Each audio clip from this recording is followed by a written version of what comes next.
La mañana del 28 de junio de 1914, las calles de Sarajevo, una provincia recientemente anexionada al Imperio Austrohúngaro, bullían de una mezcla de tensión y celebración. El archiduque Francisco Fernando, heredero al trono imperial, y su esposa Sofía desfilaban en un automóvil descapotable. Era un día cálido y soleado. A lo largo de la ruta de la comitiva, entre la multitud, se ocultaban varios jóvenes nacionalistas serbios, armados con pistolas y bombas rudimentarias, decididos a morir por la causa de la liberación de los pueblos eslavos del sur. El primer intento de asesinato fracasó cuando una bomba rebotó en la capota del coche y estalló en la calle, hiriendo a varios oficiales y espectadores. Tras una reunión de emergencia en el ayuntamiento, el archiduque, mostrando un valor casi temerario, decidió cambiar sus planes para visitar a los heridos en el hospital. Sin embargo, nadie informó debidamente al conductor del vehículo sobre el cambio de ruta. Al girar en una esquina equivocada, el chofer frenó para dar marcha atrás, deteniendo el coche justo enfrente de una cafetería donde se encontraba Gavrilo Princip, uno de los conspiradores frustrados que se había retirado del lugar pensando que la oportunidad se había perdido. Al ver el coche detenido a escasos metros, Princip no lo dudó. Dio un paso adelante, extrajo su pistola y disparó 2 veces. Esos 2 disparos, que cegaron la vida de la pareja imperial, se convirtieron en el detonante de una catástrofe que transformaría el mundo para siempre. A menudo se presenta este magnicidio como la causa única de la Primera Guerra Mundial, pero la realidad histórica es mucho más compleja y profunda. El asesinato del archiduque no fue más que la chispa que cayó sobre un inmenso barril de pólvora que las potencias europeas habían estado llenando meticulosamente durante décadas. Para comprender cómo un solo acontecimiento en una provincia periférica de los Balcanes pudo arrastrar a todo el planeta a una carnicería sin precedentes, debemos retroceder en el tiempo y examinar la delicada, tensa y contradictoria arquitectura política, económica y social de la Europa de principios del siglo XX. Aquella era la época conocida como la Belle Époque, un periodo de optimismo superficial, extraordinario desarrollo tecnológico, florecimiento artístico y una globalización económica que hacía pensar a muchos intelectuales de la época que la guerra entre naciones civilizadas se había vuelto imposible. Los ferrocarriles conectaban las grandes capitales europeas. El telégrafo permitía la comunicación instantánea. El comercio internacional florecía y la ciencia parecía prometer un progreso ilimitado. Sin embargo, bajo esa superficie de prosperidad y aparente armonía, latían tensiones formidables. Europa era un continente dominado por imperios que competían ferozmente entre sí por el poder, el prestigio, los mercados y los territorios coloniales. Uno de los pilares de esta inestabilidad era el complejo sistema de alianzas secretas y públicas que se había ido tejiendo desde finales del siglo XIX. El artífice inicial de este entramado fue el canciller alemán Otto von Bismarck, quien, tras unificar a Alemania en 1871, después de derrotar a Francia, buscó consolidar la posición de su nuevo imperio mediante una red de alianzas diplomáticas diseñadas para aislar políticamente a Francia y evitar una guerra de dos frentes. Bismarck logró mantener un equilibrio precario aliándose con Austria, Hungría y Rusia, a pesar de las crecientes rivalidades entre estos dos últimos imperios en la región de los Balcanes. Sin embargo, la llegada al trono alemán del Kaiser Guillermo II en 1888 cambió drásticamente el rumbo de la política exterior de Berlín. El nuevo emperador, un hombre impulsivo, ambicioso y ansioso por demostrar la grandeza de su nación, destituyó a Bismarck e inauguró una política exterior mucho más agresiva y expansiva, conocida como la política mundial. El Kaiser decidió no renovar el tratado secreto de neutralidad con Rusia, lo que abrió la puerta a un acercamiento que Bismarck siempre había temido. Francia, sintiéndose vulnerable y aislada, aprovechó la oportunidad para ofrecer apoyo financiero y militar a una Rusia necesitada de modernización. Así, en 1894 se firmó la Alianza Franco-Rusa, un acuerdo militar defensivo que dividió el continente europeo en dos bloques potencialmente antagónicos. La respuesta de Gran Bretaña ante estos cambios geopolíticos fue crucial. Durante el siglo XIX, el Imperio Británico había practicado una política de espléndido aislamiento, manteniéndose al margen de las disputas continentales europeas para concentrarse en la expansión y defensa de su vasto imperio global. No obstante, el espectacular crecimiento económico e industrial de Alemania, sumado a la decisión del Kaiser de construir una gran flota de guerra que desafiara la supremacía naval británica, encendió las alarmas en Londres.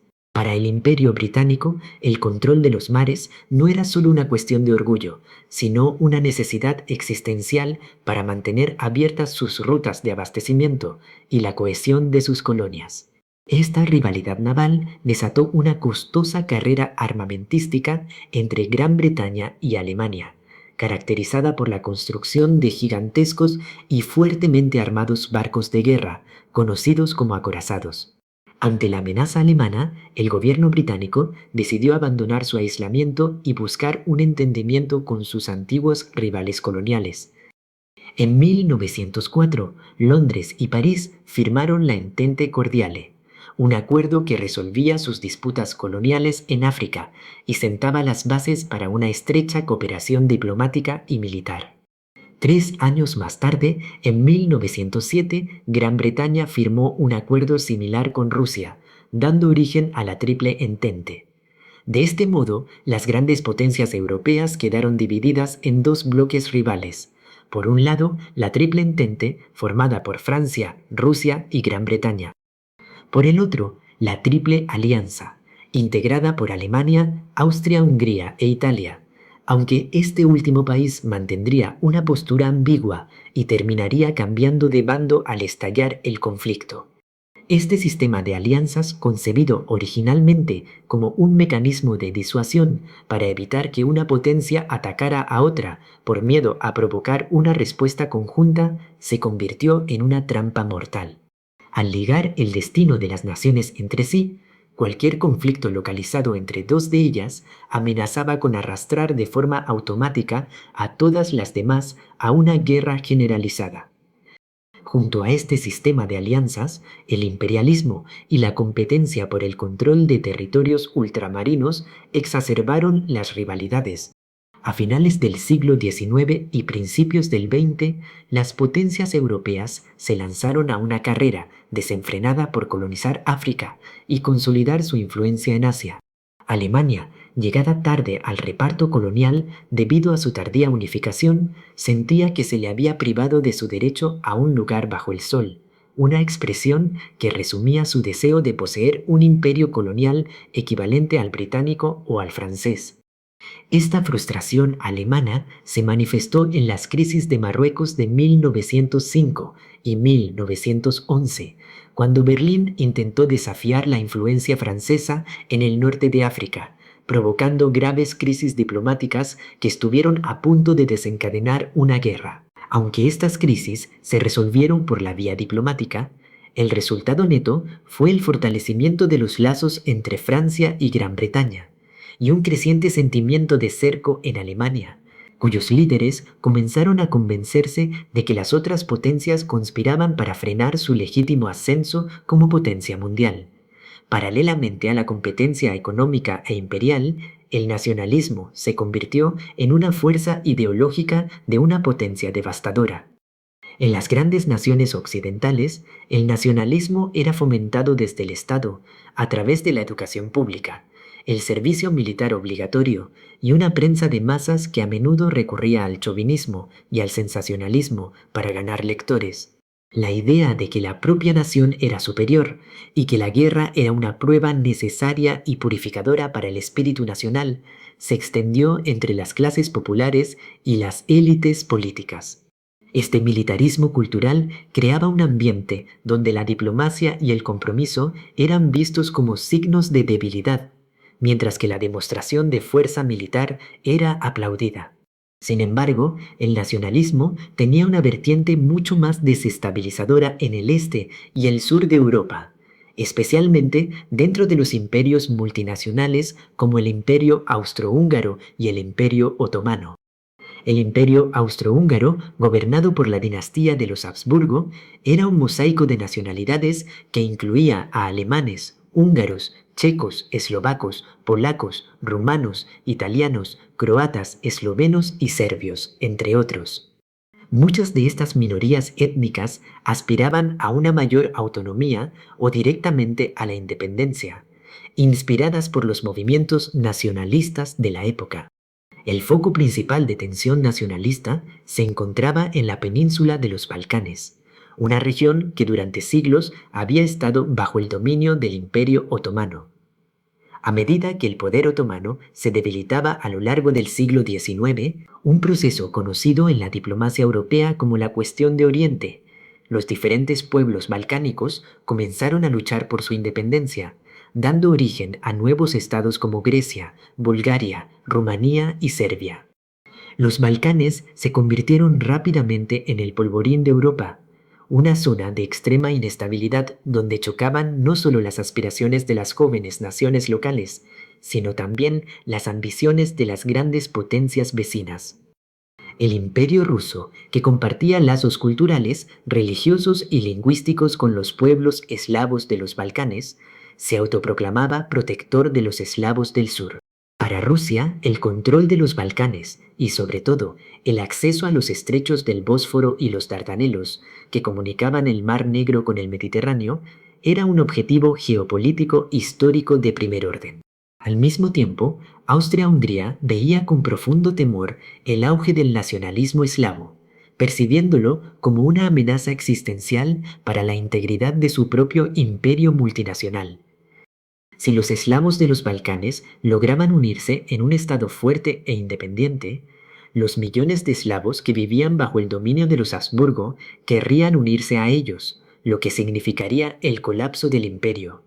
La tensión en la región alcanzó un punto crítico en 1908, cuando Austria-Hungría decidió anexionarse formalmente el territorio de Bosnia-Herzegovina, que administraba desde hacía 3 décadas, pero que seguía estando nominalmente bajo soberanía otomana. Esta anexión provocó la furia de Serbia, un reino independiente que aspiraba a liderar la unificación de todos los eslavos del sur, incluyendo a los bosnios.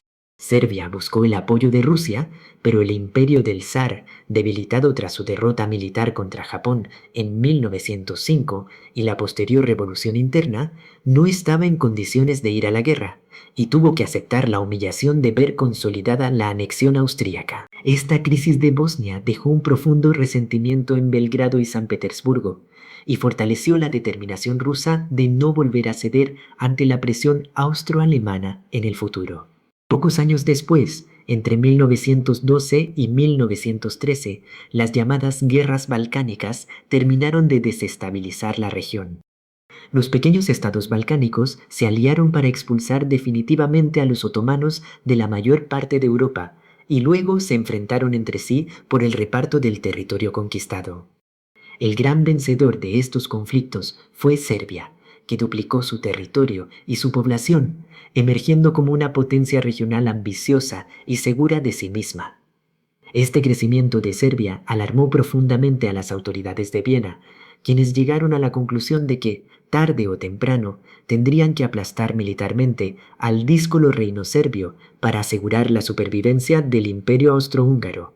En este ambiente cargado de desconfianza mutua, rivalidades imperiales, nacionalismos exacerbados y planes militares rígidos, el asesinato del archiduque Francisco Fernando en Sarajevo, el 28 de junio de 1914, fue el detonante que puso en marcha la maquinaria de la guerra.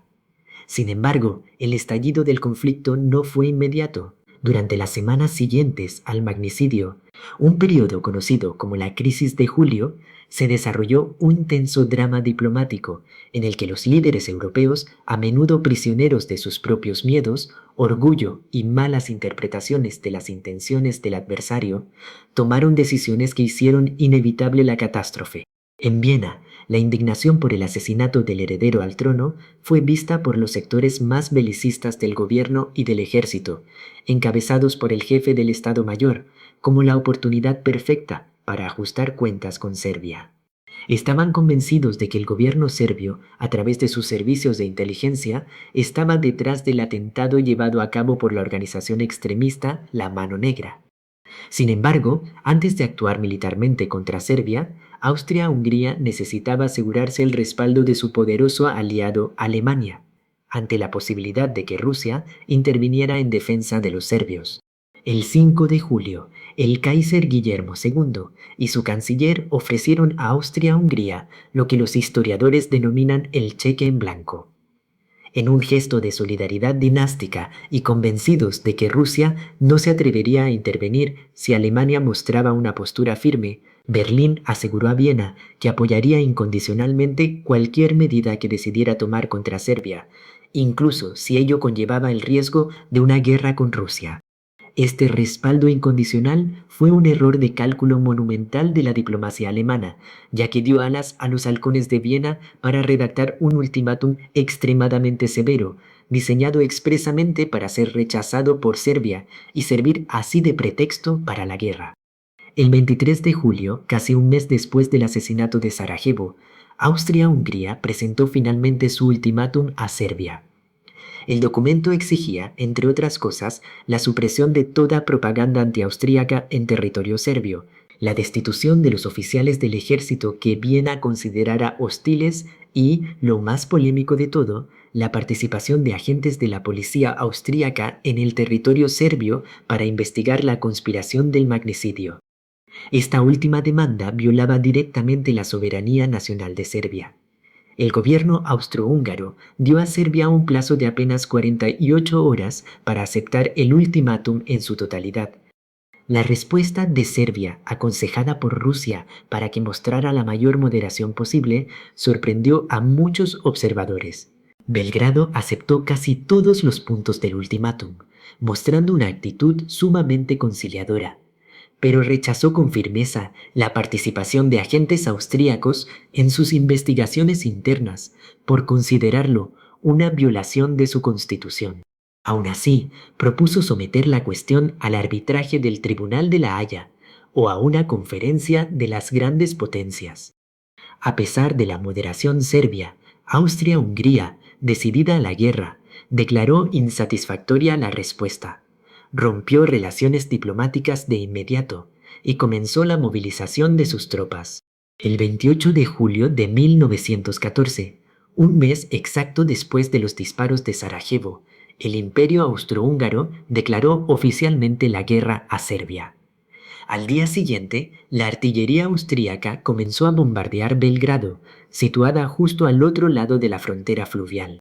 A partir de ese momento, la crisis escapó al control de los diplomáticos y quedó en manos de los militares, cuyos planes de movilización, minuciosamente preparados durante años, requerían una velocidad absoluta para tener éxito y no permitían retrasos ni titubeos. En Rusia, la declaración de guerra austríaca a Serbia generó una inmensa presión popular y militar para que el zar Nicolás II interviniera.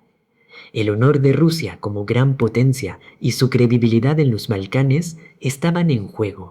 Tras dudarlo profundamente y mantener un angustioso intercambio de telegramas con su primo, el Kaiser Guillermo II, en un intento desesperado por detener la escalada, el zar cedió ante la insistencia de sus generales, quienes le advirtieron que una movilización parcial solo contra Austria-Hungría desorganizaría los planes militares en caso de un ataque alemán.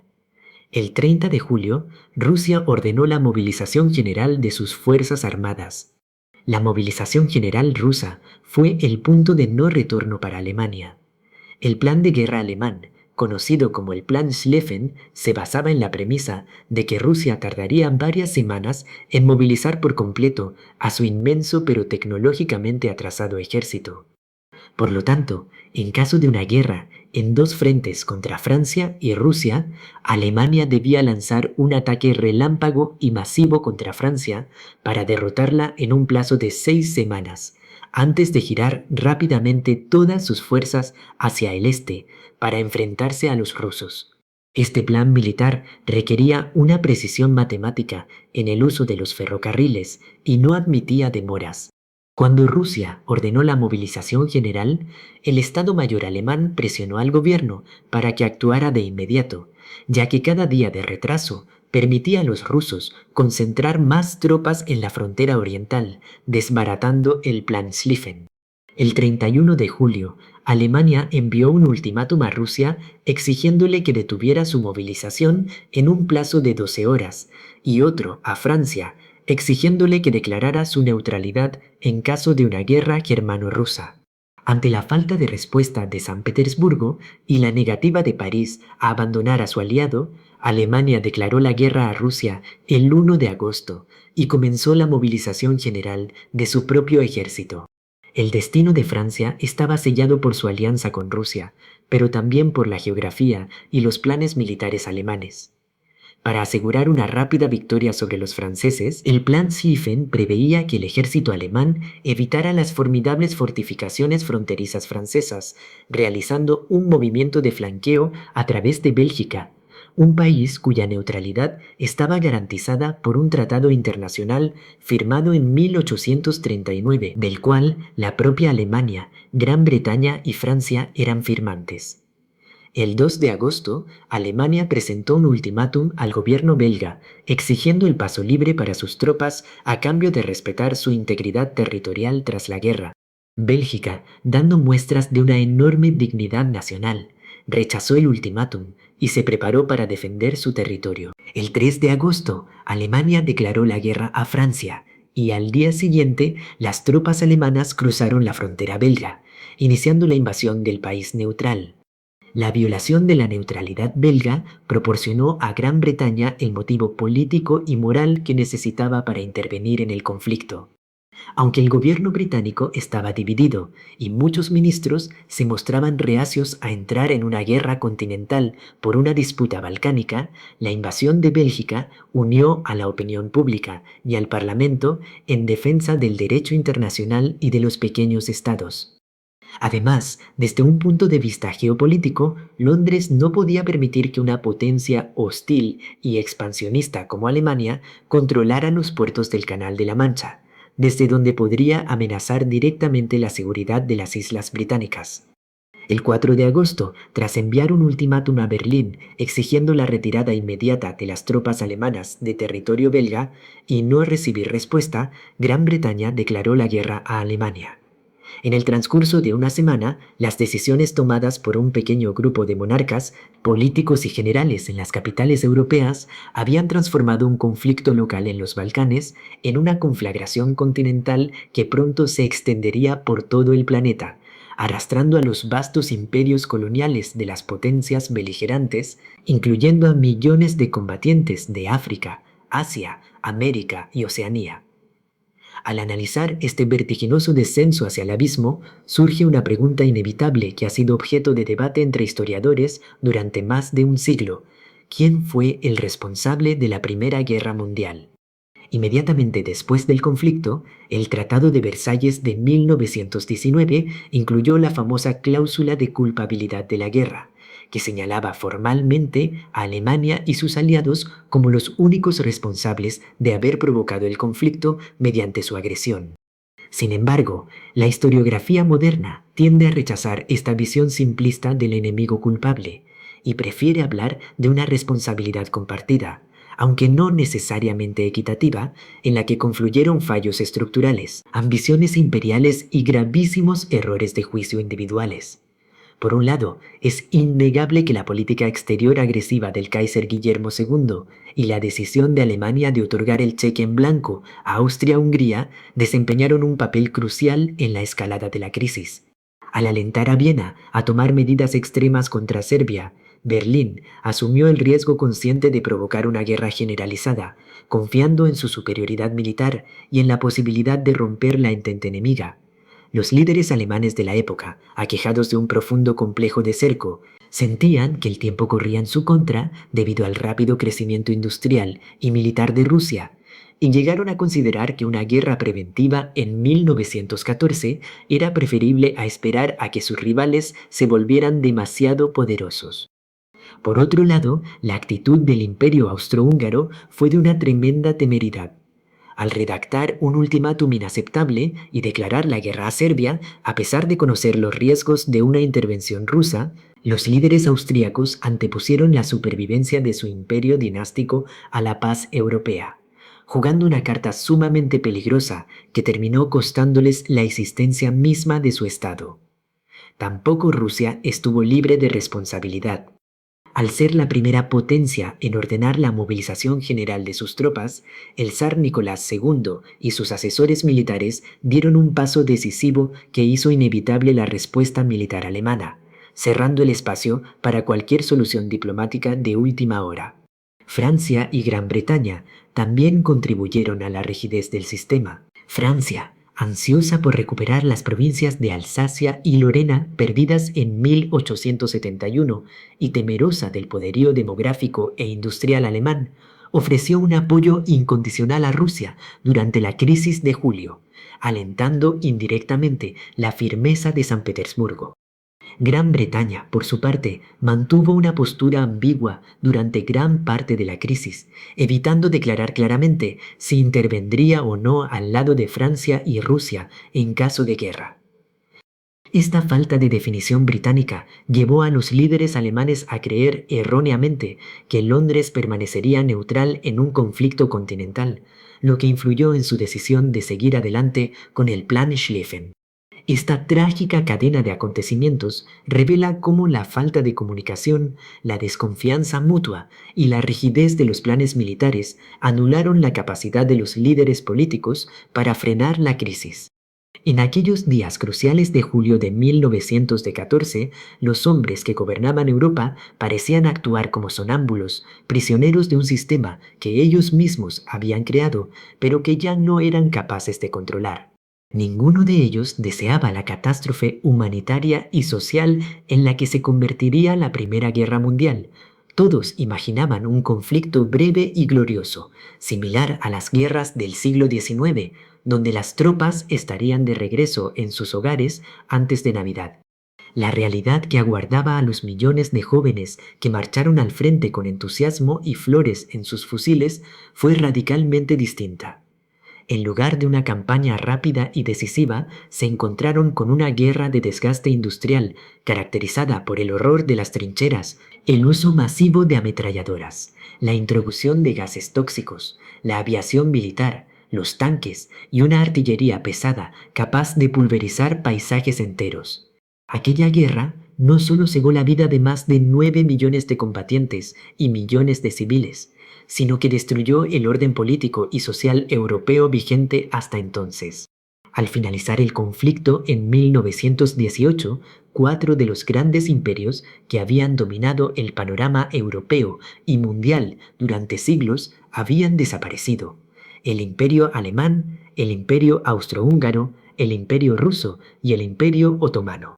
El mapa de Europa y de Oriente Medio fue rediseñado por completo, dando origen a nuevas naciones, pero también sembrando las semillas de futuros conflictos debido a la inestabilidad de las nuevas fronteras y al profundo resentimiento generado por los tratados de paz impuestos a los vencidos. La Primera Guerra Mundial marcó el fin de una era de optimismo y el nacimiento de un siglo XX caracterizado por el surgimiento de ideologías totalitarias como el fascismo, el nazismo y el comunismo, que encontrarían su caldo de cultivo en las ruinas y traumas dejados por la Gran Conflagración. Aquella catástrofe demostró de la manera más dolorosa posible cuán frágil puede ser la paz cuando los mecanismos de cooperación internacional fallan, cuando la retórica nacionalista sustituye al diálogo y cuando los líderes políticos permiten que el miedo y el orgullo guíen sus decisiones. Al recordar hoy los orígenes de la Primera Guerra Mundial, no contemplamos simplemente un ejercicio de nostalgia histórica, sino una advertencia perenne para la humanidad. El drama de 1914 nos enseña que los sistemas diseñados para garantizar la estabilidad pueden convertirse en trampas destructivas si se carece de la voluntad política de mantener canales abiertos de comunicación y empatía mutua entre las naciones. En un mundo contemporáneo caracterizado nuevamente por tensiones geopolíticas, rivalidades económicas y el resurgimiento de discursos nacionalistas, la lección de aquellos sonámbulos que marcharon involuntariamente hacia el abismo sigue resonando con una urgencia ineludible. La paz no es un estado natural de las cosas, sino una construcción diaria y delicada que requiere la lucidez, la prudencia y el compromiso constante de todos aquellos que tienen en sus manos el destino de los pueblos.